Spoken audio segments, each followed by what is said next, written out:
I've got my doubts about whether these documents will support her claim. I don't believe that to be the case at all.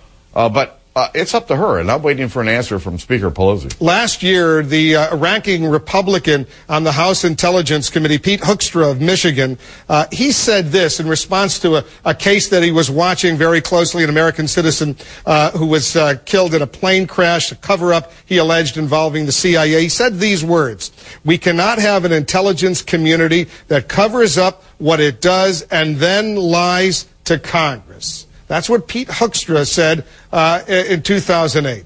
Pete Hoekstra did say that. And the Inspector General at the CIA did an investigation, and it became clear that some CIA operatives did, in fact, cover this up. This is not, we're talking about two different issues here.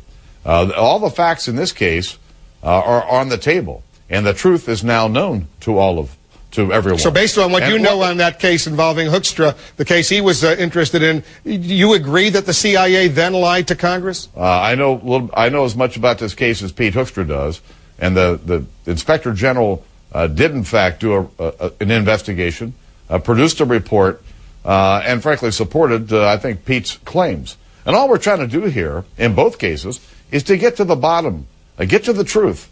And it's the truth that we want here.